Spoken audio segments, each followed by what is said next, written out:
pessoal, sejam bem-vindos a mais um episódio do podcast Vozes da Enfermagem, um projeto desenvolvido pelos discentes do 6º módulo curso de Enfermagem da Faculdade de Enfermagem Nossa Senhora das Graças da Universidade de Pernambuco, voltado a discutir sobre questões relacionadas à saúde. Eu sou Giovana. E meu nome é Erivaldo, e no episódio de hoje vamos falar sobre um tema que está cada vez mais presente nas conversas, dia a dia, nas redes sociais, debates, discussões sobre a relação entre a obesidade e doenças cardiovasculares. Bom, nós sabemos que hoje em dia a OMS, a Organização Mundial da Saúde, considera a obesidade uma epidemia mundial. E não é à toa, de fato, porque ela está ligada a diversos problemas de saúde, especialmente o que afeta o nosso coração. E para isso, trouxemos uma convidada muito especial para abordar sobre esse tema tão importante. Hoje nós temos o prazer de conversar com a professora e doutora Carolina Medeiros, enfermeira da área de saúde pública com foco em doenças cardiovasculares, principalmente a doença de Chagas, que vem compartilhar com a gente um pouco da sua experiência e suas reflexões sobre o cuidado com a nossa saúde e o nosso coração. Seja muito bem-vindo, professora. Muito obrigado, a todos. Agradeço o convite e a oportunidade de a gente estar falando um pouco sobre esse tema tão relevante. Muito obrigada, professora. Então, para a gente começar e querendo conhecer um pouco mais sobre a sua história, sobre a sua trajetória, conta pra gente, professora Carol, o que fez a senhora escolher a enfermagem e, mais especificadamente, a sua área de interesse? A enfermagem sempre foi uma escolha pela questão do cuidado, A princípio, na época da adolescente, eu pensei em fazer medicina, mas depois eu fui a fundo e descobri que quem tem o cuidado do paciente é a enfermagem. Então, eu fui egressa desta universidade, fiz a minha faculdade de graduação aqui, na FENSG, Faculdade Nossa Senhora das Graças. Por isso, hoje é um extremo prazer, uma honra estar hoje como docente, como professora e falar um pouco sobre essa temática. E aí a questão das doenças cardiovasculares e a doença de Chagas surgiu de uma disciplina na época, que o currículo era disciplinar, diferente de hoje, que é modular, a disciplina de bioestatística. E aí me pediram para escolher sobre uma doença para fazer média, mediana, moda. E na época, o Oswaldo estava bem concentrado na parte da oncologia. Estavam construindo castelinho. Então, a maioria dos meus colegas foram todos para o setor de oncologia. E eu disse, eu vou para um setor que ninguém quer. E fui para o setor que era específico de doença de Chagas, o ambulatório de doença de Chagas e insuficiência cardíaca, que ficava na época no Oswaldo Cruz. Foi quando ele surgiu, o ambulatório tem mais de 40 anos, surgiu no Oswaldo Cruz. Hoje ele pertence ao Procap, toda a parte cardiológica foi para o Procap e o ambulatório também. Então, a partir dali, daquele primeiro contato com uma disciplina, eu não parei mais, fui me envolvendo em trabalho científico, em semana universitária, em congressos pernambucanos, congressos brasileiros, todos com as temáticas de Chagas. Fui fazer mestrado, doutorado, sempre com essa doença que tem uma grande vulnerabilidade social. Que interessante, professora. Muito obrigada por contar o seu relato. Isso faz com que a gente cresça esse amor pela enfermagem e possa conhecer também mais sobre a área de doença de Chagas. E hoje a gente vê que é um aumento muito importante desses casos de obesidade, não só no Brasil, mas em todo o mundo. Então, quais são os principais fatores que explicam esse crescimento tão rápido nos últimos anos? Como a gente sabe, a obesidade é um problema de saúde pública multifatorial que decorre de uma interação de vários fatores, como fatores genéticos, ambientais, sociais e comportamentais. A gente destaca a mudança nos hábitos alimentares e o aumento do sedentarismo, Essa mudança, essa transição das dietas tradicionais baseada nos alimentos frescos, nos alimentos caseiros, no alimento da terra, como inhame, macaxeira, aqui do Nordeste. E hoje a gente está vendo o consumo exagerado de alimentos ultraprocessados, ricos em gordura, em açúcar, em sal. Então, com essa mudança, acelerou muito essa ingesta desses alimentos de baixa qualidade nutricional e aumentou possivelmente a obesidade. Entendemos, professora. E também queremos saber da relação, né? Como é que a obesidade influencia diretamente o risco de desenvolver doenças cardiovasculares? E aí eu trago hipertensão, arteriosclerose e a própria insuficiência cardíaca. Então, por meio de diversos mecanismos que sobrecarregam o sistema cardiovascular. Então, a obesidade, por exemplo, ela é um dos principais fatores de risco para a hipertensão. E aí, na hipertensão, a gente sabe que há um aumento do volume sanguíneo, né? O peso corporal exige que o corpo produza uma maior quantidade de sangue. A gente tem o acúmulo de gordura nas paredes do vaso, com isso a gente aumenta a resistência vascular, né? A resistência nos vasos sanguíneos, e também a obesidade causa modificações hormonais. Com isso a gente tem o desregulamento, né, da pressão arterial. Isso em relação à pressão arterial, à hipertensão arterial sistêmica. Em relação à arteriosclerose, a gente sabe que a obesidade ela promove o acúmulo de placas de gorduras, de colesterol. Com isso altera os níveis de colesterol, a resistência insulínica, né? A obesidade ela leva ao aumento da resistência insulínica, a condição que precede já para acender aí o alerta em relação à diabetes do tipo 2, e intensifica a inflamação vascular. E também uma inflamação crônica que a arteriosclerose promove, né, em relação à obesidade. Quando a gente fala de insuficiência cardíaca, a gente sabe que é a incapacidade do coração de bombear sangue suficiente para atender a demanda do corpo. E aí, no caso da obesidade, a gente tem uma sobrecarga direta do coração, né? Promovendo essa sobrecarga da hemodinâmica. A gente tem também a questão da disfunção do miocárdio, né? E uma hipertrofia do ventrículo esquerdo. São algumas alterações promovidas pela insuficiência cardíaca decorrente da obesidade. Como a senhora falou antes, né? Nós vemos, por exemplo, em shoppings, em lanchonetes, crianças já comendo ultraprocessados, né? E isso é muito comum hoje em dia. Então, quais são os sinais que devemos ficar atentos de que algo no coração pode não estar indo muito bem? Mesmo que sejam pessoas jovens, que sejam aparentemente saudáveis.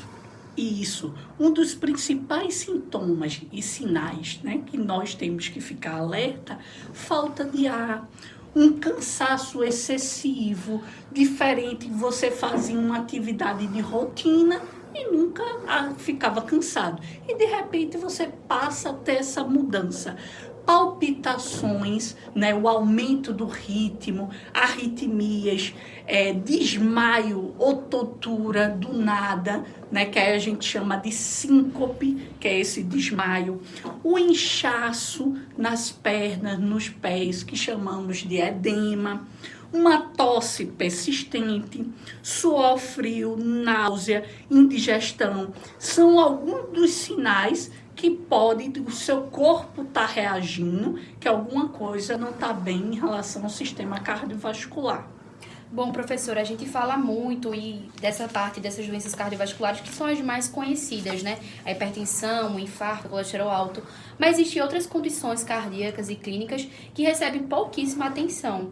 E uma delas, né, que a gente conhece é a doença de Chagas. Então, quais são essas cardiopatias consideradas esquecidas que ainda precisam de mais visibilidade, seja da educação, seja da mídia e também da própria população? A gente tem, do modo geral, as cardiomiopatias, que são grupos de doenças que afetam o músculo cardíaco, ou seja, o miocárdio. E eles interferem na capacidade do coração de bombear sangue, como eu falei, em relação à insuficiência cardíaca.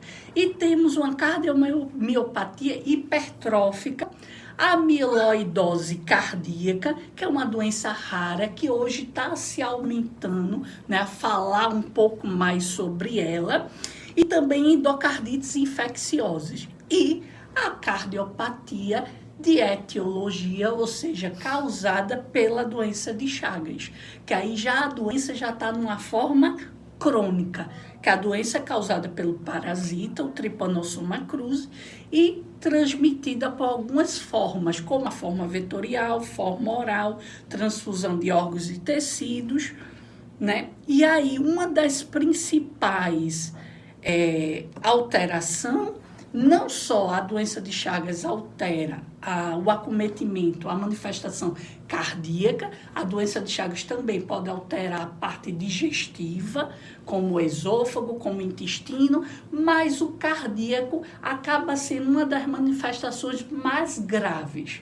E às vezes o paciente pode apresentar tanto a forma cardíaca como a forma digestiva, aumentando ainda mais a gravidade desse diagnóstico. Então, professora, a senhora já falou um pouquinho pra gente, né, sobre essa questão da doença de Chagas. Infelizmente, ainda é uma doença muito estigmatizada.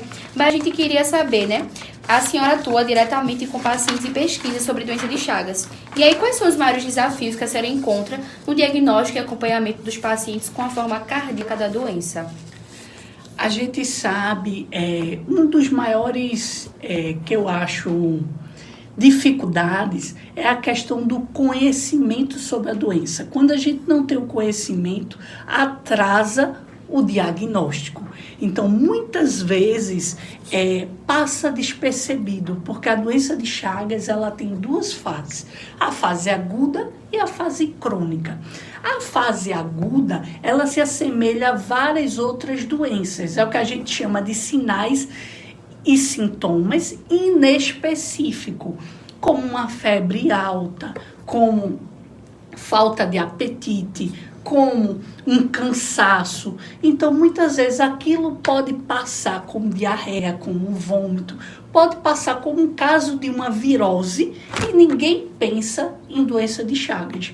Então, acaba que as pessoas só vão ser diagnosticadas mais tarde, né? Já quando a doença está na fase crônica, que já vai ter seus sinais e sintomas mais graves. Então, o diagnóstico acaba sendo muito tardio, né? Por conta dessa questão. Outra questão é o tratamento etiológico. O tratamento etiológico, a gente faz um tratamento com antiparasitário, chamado de benzonidazol. Sendo que hoje é a droga que a gente tem no Brasil, a medicação, né, para o uso do tratamento, mas ela foi lançada há mais de 50 anos. Então, ela tem alguns efeitos colaterais e a gente só tem ela. Em segunda opção, o Ministério da Saúde e a Organização Mundial orienta o Nifurtimox, mas o Nifurtimox ele não é de rotina, ele não é distribuído de rotina. Precisa, em casos de reações graves, que o médico julgue a necessidade do tratamento, é solicitada a Secretaria Estadual de Saúde, que solicita ao Ministério de Saúde, e o Ministério vai providenciar e vai chegar até a cidade, até o município que necessita, nesse caso, com receita médica, com a justificativa do médico, por conta desse uso dessa segunda opção, que é o Nifurtimox. Mas a medicação básica que a gente tem é o benzonidazol. E aí eu lanço uma reflexão para todos vocês. Por que as indústrias farmacêuticas acabam não se interessando em buscar novas tecnologias, novos fármacos, novas medicações? Porque a doença está ligada muito a essa vulnerabilidade social e as pessoas não têm tanto poder aquisitivo. Então, isso também é uma grande dificuldade que quem trabalha com doença de Chagas. Então, o diagnóstico tardio, o tratamento em relação às novas drogas, que a gente não tem novos fármacos. Quando eu falo de drogas aqui, são drogas que estão farmacológicas, né? São medicações. E hoje essa medicação é fabricada pelo LAFEP, que é o laboratório do estado de Pernambuco, que produz para o mundo. Porque quando ela foi lançada no mercado foi por uma indústria farmacêutica, mas em 2003 essa indústria farmacêutica transferiu a patente para o laboratório do Estado de Pernambuco, LAFEP, que é um laboratório público. Então, bem importante e a gente chamar a atenção do conhecimento sobre a doença, né? Outra coisa que é extremamente importante, a doença, além da forma vetorial, né, pelo triatomínio, tem a forma oral, com alimentos contaminados, transfusão de órgãos e tecidos, e também a forma congênita, ou seja, vertical, da mãe para o filho pela via placentária. E hoje a OMS trabalha no sentido de a gente tentar controlar o máximo que a gente pode, ou até eliminar essa transmissão vertical.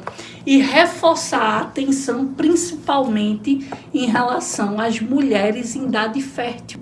Porque no pré-natal a gente não faz exame de HIV, de sífilis, porque principalmente nas áreas endêmicas, que são áreas, né, de risco para a doença de Chagas, deve ser feito também no pré-natal a sorologia, que é um exame de sangue para confirmar o diagnóstico.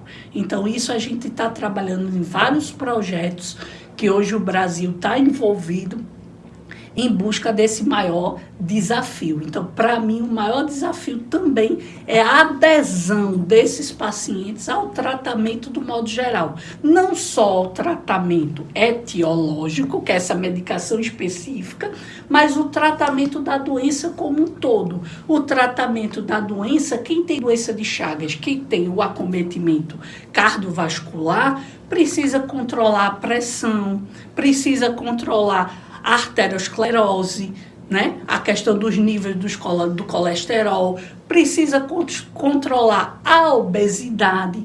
Então, nessa população fica mais vulnerável, porque os alimentos, a gente sabe que há um aumento grande de preço, né, dos alimentos mais naturais, mas a gente sabe que muitos vivem aonde? No interior.